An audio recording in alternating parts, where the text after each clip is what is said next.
ஓம் மங்களேஷாய வித்மகே சண்டிகா பிரியாய தீமகி தன்னோ சம்ஹார பைரவ பிரச்சோதயாது. நெக்ஸ்ட் ஜென் ஆஸ்ட்ரோ நேயர்கள் அனைவருக்கும் ஆஸ்ட்ரோ பூர்ணாவின் அன்பார்ந்த வணக்கங்கள். இன்னைக்கு நாம பார்க்கக்கூடிய பதிவு மே மாத பலன்கள். இந்த மாத பலன்கள்ல மாத கிரகங்கள் ஆகப்பட்ட அந்த சூரியன், புதன், சுக்கிரன், செவ்வாய் 45 நாட்களுக்கு ஒரு முறை பயிற்சியாகும். இந்த மாத கிரகங்கள் பயிற்சி ஆகும் போது இருக்கக்கூடிய பலன்களை பற்றி தான் நம்ம இந்த மாதத்துல இருக்கக்கூடிய பலன்களாக கணிக்கிறோம். இந்த மாதத்துல இருக்கக்கூடிய அந்த சூரியன் அப்படின்னு சொல்லக்கூடிய நவகிரகங்களுக்கு தலைவனாகப்பட்டவர் இந்த மேஷ ராசியில இந்த மாதத்துல உச்சம் பெற்று இருக்கிறார். இந்த மாதத்துல அவர் 15ஆம் தேதி அந்த 2ஆம் இடமான அந்த காலபுருஷனுக்கு 2ஆம் இடமான ரிஷப ராசிக்கு பயிற்சி ஆகிறார். அந்த 15ஆம் தேதி பயிற்சி ஆகும் போது அந்த மேஷ ராசியில இருக்கக்கூடிய அந்த சூரியனோடு சேர்க்கை பெற்று இருக்கக்கூடிய புதனும் அதே 15ஆம் தேதி ரிஷப ராசிக்கு பயிற்சி ஆகிறார். மாதத்தின் பிற்பகுதியில் 30ஆம் தேதி மே மாதம் புதனாகப்பட்டவர் தன்னுடைய சொந்த வீடான அந்த மிதுன ராசிக்கு பயிற்சி ஆகிறார்.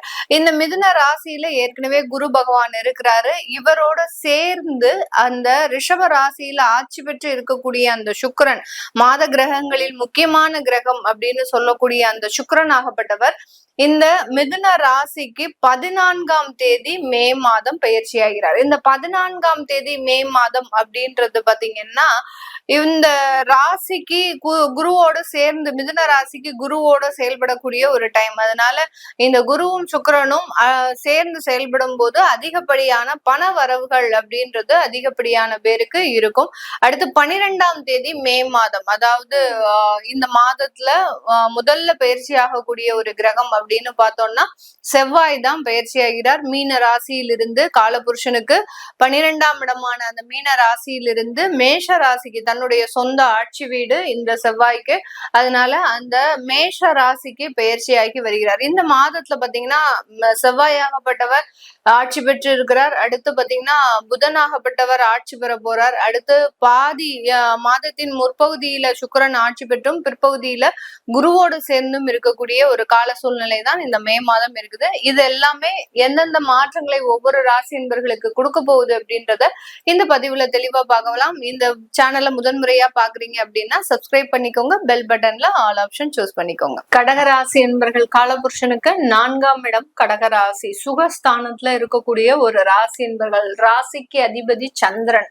இவர்களினுடைய ஒவ்வொருத்தருடைய மனோகாரகனுமே சந்திரன் தான். எப்படி சந்திரன் எந்த இடத்துல இருக்கோ அதுதான் இவர்களுடைய ராசியே. இப்போ உங்களுடைய கடகராசி என்பர்கள் பாத்தீங்கன்னா உங்களுடைய ஜாதகப்படி சந்திரன் அந்த கடகராசியில தான் இருக்கும். எப்படி அந்த மனோகாரகனை குறிக்கக்கூடிய அந்த கிரகமே இவர்களுக்கு ராசி அதிபதியாக இருக்கிறதுனால எப்போதுமே பாத்தீங்கன்னா மனதளவுல ரொம்ப ஸ்ட்ராங்கா முடிவு எடுக்கிறோம் அப்படின்ற ஒரு மனநிலை அப்படின்றது இவர்களுக்கு இருக்கும்.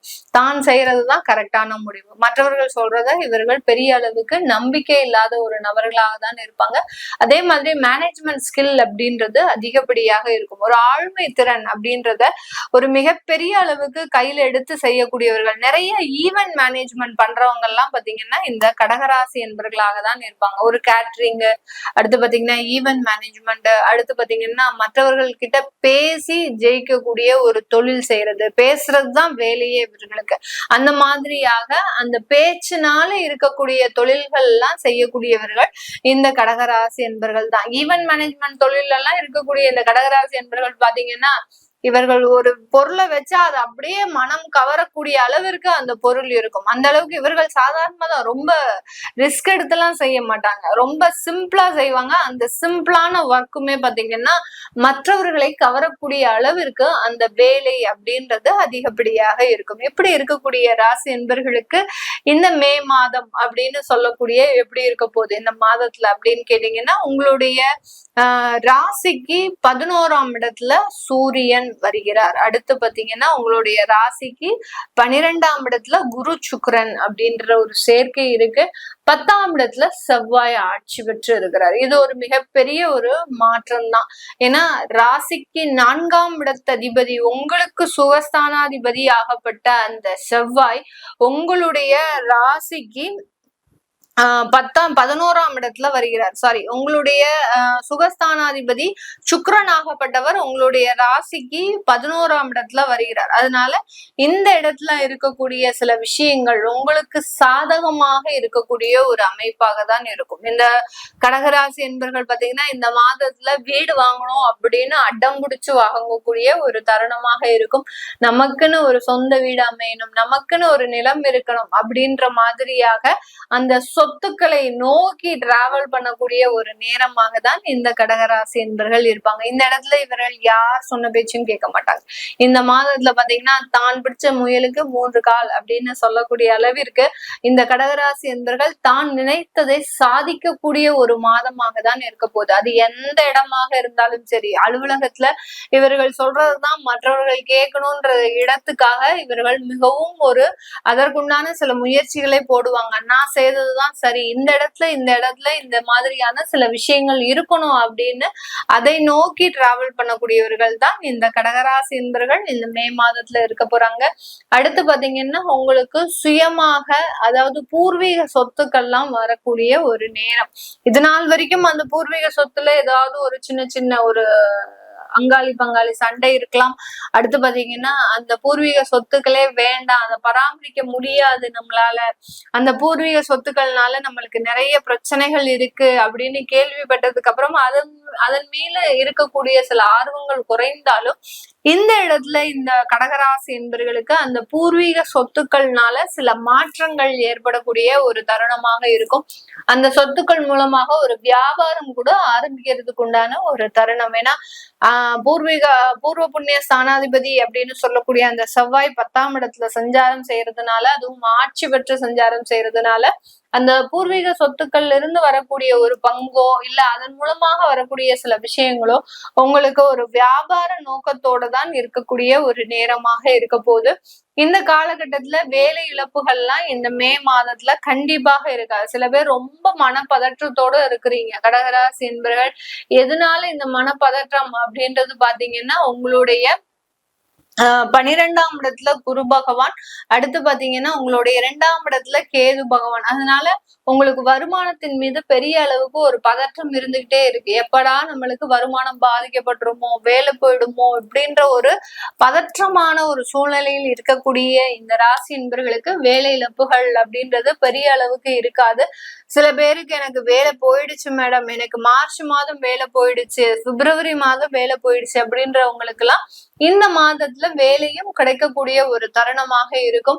வேலைக்கு நிறைய அப்ளை பண்ணியாச்சு மேடம், அதான் எதுவுமே கிடைக்க மாட்டேங்குது அப்படின்னு சொல்லக்கூடியவர்களுக்கு கூட இந்த மாதத்துல வேலை கிடைக்கிறதுக்கு உண்டான ஒரு தருணமாக இருக்கும். தொழில் ரீதியாக அப்படின்னு பார்க்கும்போது நிறைய கடகராசி என்பர்கள் பிரயாணங்கள் மேற்கொண்டு அவர்களினுடைய தொழிலை மேம்படுத்தக்கூடிய ஒரு தருணம். அதாவது வெவ்வேறு இடத்திற்கு சென்று இவர்களினுடைய ப்ராடக்ட்ஸை ஒரு ப்ரமோட் பண்ணி அதன் மூலமாக ஒரு ஆர்டர்ஸ் எல்லாம் வாங்கக்கூடிய ஒரு தருணமாக இருக்கும்.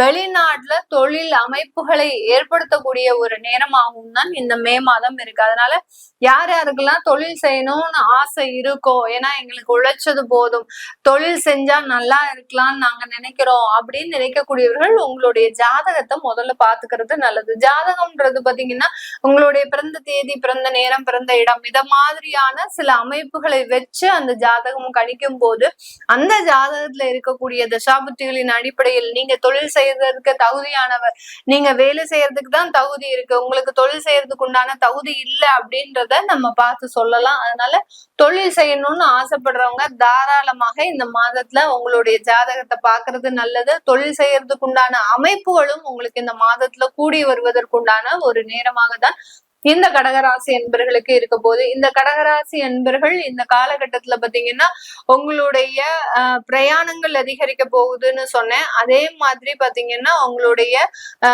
கணவன் மனைவி சம்பந்தப்பட்ட உறவுகள்லயும் நிறைய மாற்றங்கள் வரப்போகுது. இது வரைக்கும் விவாகரத்து வழக்குகளை நோக்கி பயணிச்சிட்டு இருந்த இந்த கணவன் மனைவி உறவு அப்படின்றது இப்ப மீண்டும் சேருவதற்குண்டான ஒரு தருணத்தையும் நோக்கி பயணிக்க போகுது. இது நாள் வரைக்கும் இருந்த சில பிரச்சனைகள் எல்லாம் முடிவுக்கு வரக்கூடிய ஒரு மாதமாக தான் இந்த கடகராசி என்பவர்களுக்கு அதிகப்படியான ஒரு மாற்றத்தை தன்னுடைய வாழ்க்கையில ஏற்படுத்தி தரக்கூடிய ஒரு நேரமாக இருக்கும். இந்த காலகட்டம் இந்த ராசி என்பர்கள் பாத்தீங்கன்னா தன்னுடைய சொத்து சம்பந்தப்பட்ட விஷயத்துல அதிகப்படியாக அக்கறை காட்டக்கூடிய ஒரு நேரமாக இருக்கும். அரசாங்க உத்தியோகத்துல வேலை பார்க்கறவங்க, அரசாங்க உத்தியோகத்திற்காக எக்ஸாம் எழுதக்கூடியவர்கள், இவர்களுக்கு எல்லாருக்குமே சாதகமாக இருக்கக்கூடிய ஒரு நேரமாக தான் இருக்கும். இது எல்லாமே நம்ம கோச்சார நிலவரப்படி பலன்களை கணிச்சு சொல்லியிருக்கிறோம். உங்களுடைய சுய ஜாதக திசா புத்தி பலன்கள் நான் முதல்லயே சொன்ன மாதிரி உங்களுடைய பிறந்த கால நேரத்திற்கும் டயத்துக்கும் அடுத்து பாத்தீங்கன்னா உங்களுடைய தேதி வருடம் இதை பொறுத்து ஒரு ஜாதகம் இருக்கும். அந்த ஜாதகத்துல இருக்கக்கூடிய சில பலன்களை பொறுத்து உங்களுக்கு இருக்கக்கூடிய சில சிக்கல்களும் தீரக்கூடிய ஒரு நேரமாக தான் இந்த மே மாதம் இருக்க போது. இந்த மாதிரியான ஜாதகத்தை பார்க்கணும் விருப்பப்படுறவங்க கீழே இருக்கிற நம்பருக்கு வாட்ஸ்அப்ல அப்பாயின்மெண்ட் வாங்கிட்டு நீங்க கன்சல்ட் பண்ணிக்கலாம். உங்களுடைய குழந்தைகளுக்கு ஜாதகம் எழுதணும், நியூமராலஜி படி பெயர் வைக்கணும்னு நினைக்கிறவங்களும் கீழே இருக்கிற நம்பருக்கு வாட்ஸ்அப்ல மெசேஜ் அனுப்புங்க. அதற்குண்டான விவரங்கள் தெரிய வரும். உங்களிடமிருந்து விடைபெறுவது உங்கள் ஆஸ்ட்ரோ பூர்ணா. நன்றி, வணக்கம்.